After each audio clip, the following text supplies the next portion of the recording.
Choosing Life by ginnyrules27. And guys, as I record this, I'm doing it very early. I'm in Disneyland Paris. Carlos smiled as he watched Jane enjoy the picnic they had set up. It had been far too long since they had been able to have a date, just the two of them. He knew Jane didn't blame him for that, since veterinary school had required a lot of studying, but he still felt guilty. After all, Jay had been able to find time to take Lonnie on dates, and Harry was hardly ever away from Uma's side when she was on shore after returning from her shipments. And then, of course, there was the way Ben would spoil Mal, even though they saw each other constantly. "Hey," Jane said, her voice gentle as she softly rested a hand on top of his. "Yeah?" "Don't feel guilty about how rare our dates have been," Jane told him. "Like I told you when you first started veterinary school.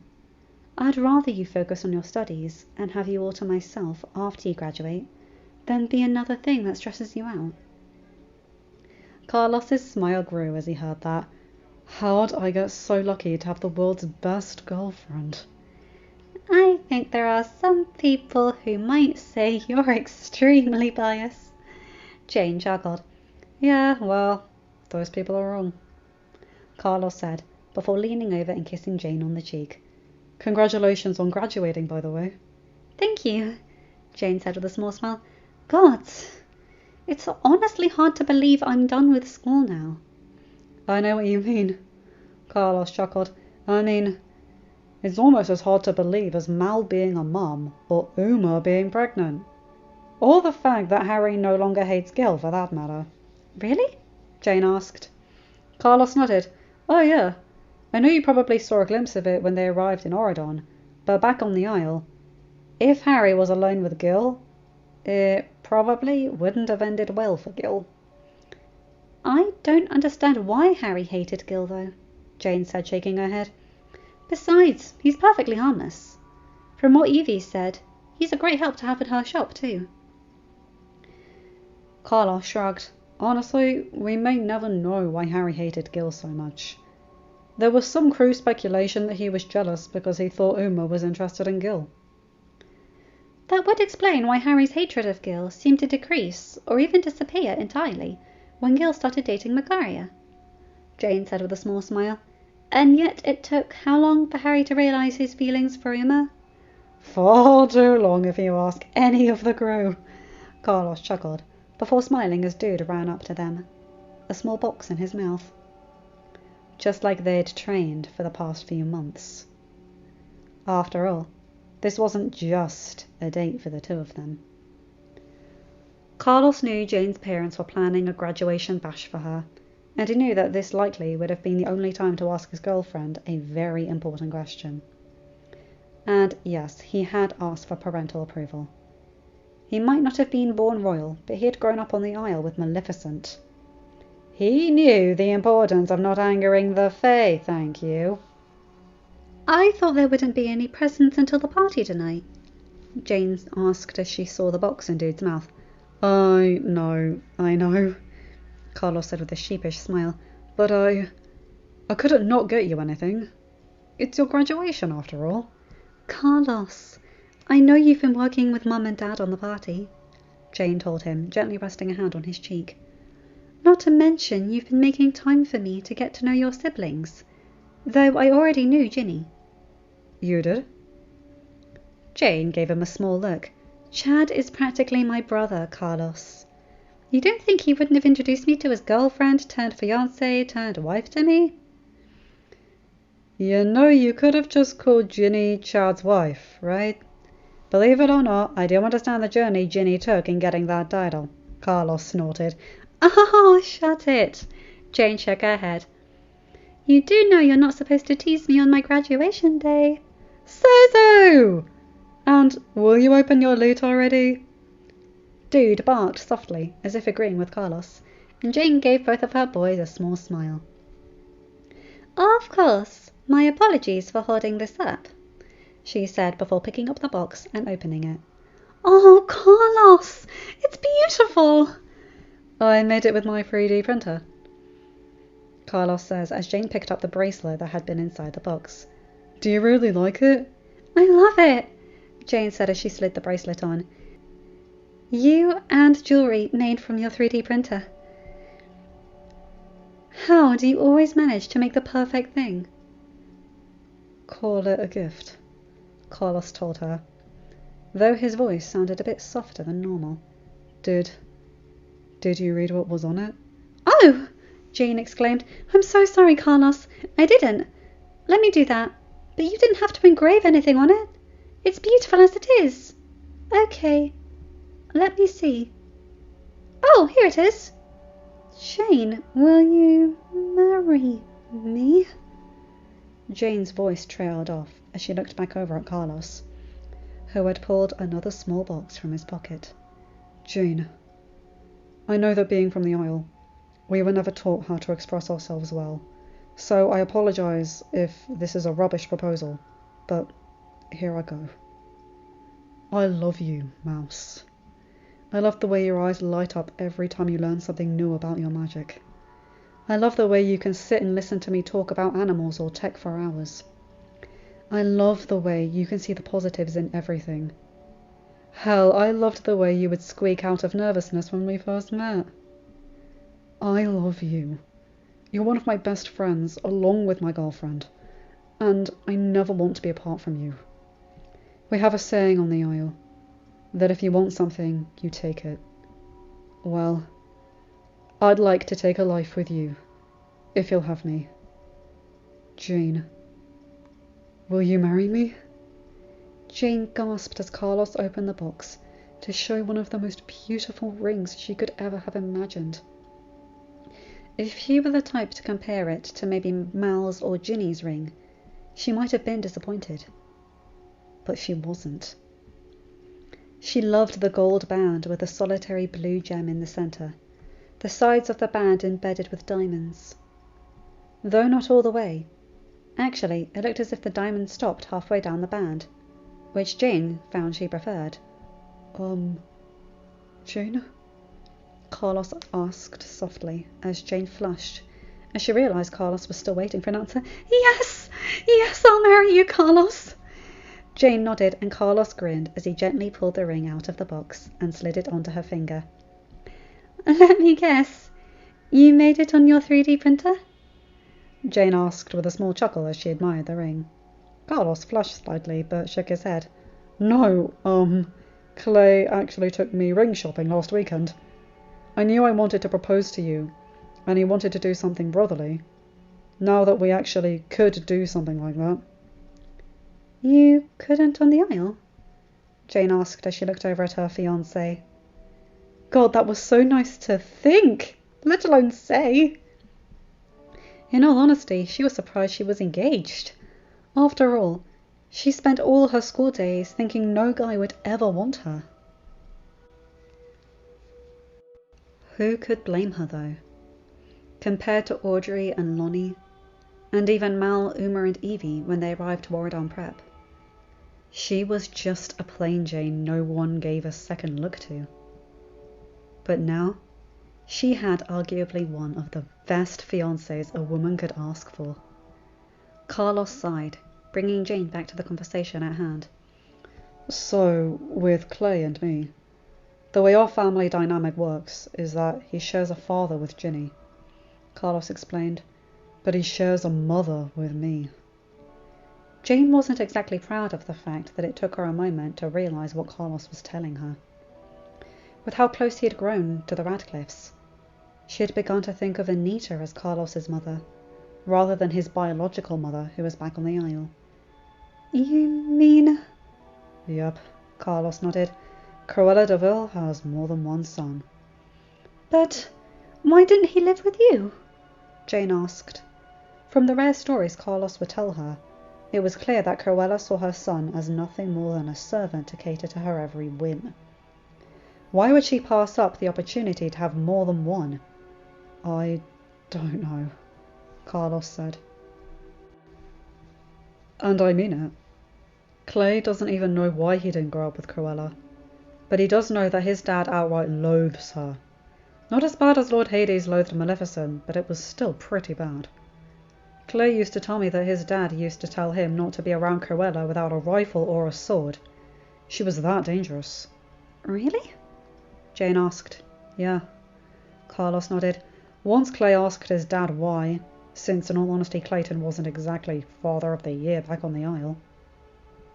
What did he say? That Cruella had once threatened his family line by threatening Clay, and that Auradon might have taken away their titles, but they couldn't take away their lineage. Carlos said, giving Jane a small smile. Clay used that influence in order for me to get Cruella's business empire. Of course, you know Ben was going to give it to me regardless. Of course. Jane nodded. She knew Ben after all. Yeah, well, after selling it to Evie and getting the profits, most of which put me through veterinary school, there was still enough to get your ring and put aside for a rainy day, Carlos said. I knew I could have put it on my 3D printer, but I wanted you to have something special. Jane smiled and gently kissed his cheek. Anything you give me is special, Carlos, because it's from you. Somehow I knew you'd say that. Carlos chuckled as the sun started to set. Guess that's our sign to get you over to your parents for your party. Jane shook her head. I can't believe they're doing this. I mean, most of my friends are married with kids. They don't have time for a party right now. Let your parents spoil you, Carlos told her.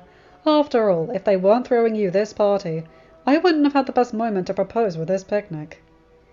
Please tell me you weren't going to propose at the party. Now that I know you wouldn't have liked that, no, I was not. Jane chuckled, and the two of them began packing up the picnic, Dude helping as best as he could. Before Jane knew it, they were in the car, making their way to her parents' home for her party. While she was sure her mum likely would have wanted to have thrown her a surprise party, Jane knew that wouldn't really have been possible for one reason. Chad could hardly keep a secret to save his life. Sure, if it was important, he'd do his best to keep it on the down low, but if he was excited about something, forget it. Which kind of made Jane wonder how he was able to date 11 girls at the same time back when they were all in Auradon Prep. Something like that he definitely would have been excited about. No, don't think about that, she thought. Chad's changed since Auradon Prep, and he's changed for the better. He's more like the guy you grew up around, rather than the guy who wanted nothing more to be on Audrey's arm for the rest of his life. You ready for the insanity that awaits you? Carlos asked as they pulled up into her parents' driveway. You're making it sound like Amir and Akio planned this party, Jane chuckled. And I know they didn't. They haven't been far from their wives' sides. You know they are capable of multitasking, Carlos told her, but no. This time they decided to pass on the party planning. Pregnant wives come before party planning in their book. It's honestly hard to say, but it seems like they've matured since Auradon Prep, Jane said with a small chuckle as they got out of the car. Hopefully you never tell them that, Carlos shook his head. You and I both know they'd faint at the very thought of being mature.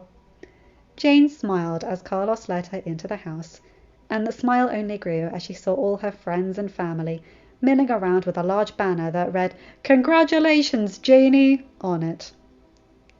"Oh, congratulations, my dear one," Fairy Godmother said as Jane walked over and gave her a hug. "I hope you don't mind. I know it's a bit more people than we had originally thought, but I remember you had said back when you were in school that you wanted a big party for your friends. I always felt so bad because, Mum, I get it," Jane said. "You couldn't have invited just my friends if we had a party, because you were headmistress and we were students. It would have looked like favoritism, and we didn't have room for the whole school. I'm just glad I get to celebrate with everyone, and with you and Dad. Speaking of which, don't I get a hug too, ma chérie?" Lumia asked with a small chuckle as Jane broke from her mother's arms and went to give him a hug. There was no better feeling in the world than his daughter's happiness. Yes, he had flirted with Plumette back when he was a candlestick and she a feather duster. But that was more of a pointless fling, if you will. He had to find some way to pass the 10 years he'd been cursed to be an inanimate object, after all. And he had felt bad about burning Plumette back when they were cursed. It was funny, though. Plumette had been the first one to recognise Lumiere's feelings for Fairy Godmother, back when Belle, Beast and Fairy Godmother were in the throes of setting up Auradon. After all, it was normally Cogsworth's job to keep everyone on schedule, though whenever Fairy Godmother visited, Lumiere was quick to volunteer his time. He shook his head slightly, not wanting to wool gather during his daughter's graduation party. It wouldn't do to be caught with his head in the clouds. "Congratulations," he said, gently kissing the top of Jane's head. Jane smiled up at him. "Merci, Dad," she said as she gently broke from the hug. "Thank you both for this party. You didn't have to." "Oh, nonsense," Fairy Godmother told her. "You only graduate once after all. Now go on, greet your friends. No need to stand here being bored by us old people." Jane chuckled, not wanting to correct her mum by saying a person could graduate more than once. "You're not old, Mum, but okay. I see Mal and Uma over in the corner. I should say hi to them. Is Chad here?" "He's on his way," Fairy Godmother said, and Jane smiled once more before slipping her hand into Carlos's and making her way over to where Mal, Ben, Uma and Harry were standing. Carlos wasted no time in asking to hold one of the twins that Ben had in a double-sided baby carrier. "He says he doesn't want to cause me to be in pain," Mal explained when Jane asked about it. "Claims it'll irritate the incision from my cesarean." "Oh," Jane said, more than slightly thankful Chad wasn't here yet. She had had a few conversations with her surrogate brother and knew that the kid talk would probably have depressed him. Not that Mal or Ben would have insisted on it when Chad was there, but, you know. "How has that been? Are you in any pain?" Mal shook her head. "Nope, I've healed right up. Truthfully, I just think Ben doesn't want to have the kids away from him. Hence why we brought them. Sorry about that, by the way." "Chip hasn't had a date night in years, Mal," Ben spoke up. "We couldn't use him as our babysitter." "We have our parents, Ben." Jane chuckled and shook her head, more than a little amused at the whole situation. "Hold up," Uma said, her eyes catching sight of Jane's ring. "Is that what I think it is?" "I don't know, Uma," Carlos said. "What do you think it is?" "Carlos, don't play with me, Pop. I'm pregnant, not stupid. And a pirate can always spot loot." Uma said, shaking her head. "Is that an engagement ring?" Carlos and Jane looked at each other with a smile, before looking back at the group and nodding. "Carlos proposed," Jane said, her smile growing wider as she held up her ring. "And I said yes." "Congrats, Jane," Ben said, leaning over to shake Carlos's hand as Mal leaned over to give Jane a hug, followed quickly by Harry and Uma. "Thanks, Ben," Jane said, leaning her head on Carlos's shoulder. "Best party ever. No, scratch that. Best day ever. End of chapter. Hi guys, hope you enjoyed that one. Oh my days, I love it. Oh my lord. I'm really happy right now, guys. I've been wanting to do this chapter for ages, and I'm doing it ages in advance of when it's actually due. And yes, I am in Disneyland Paris, and I've brought my own fairy godmother's wand. I'm so happy right now. I'm going home tomorrow, so I want to record the wedding for this. So in a few chapters, for you guys will be minutes for me, if that. So anyway, you guys know the drill. Like, comment and subscribe and hit that bell to get notified whenever I upload a new video. Have a good day, night or whatever time zone you're in. Bye my guys, gals and non-binary pals. I'll see you in another video. Take care.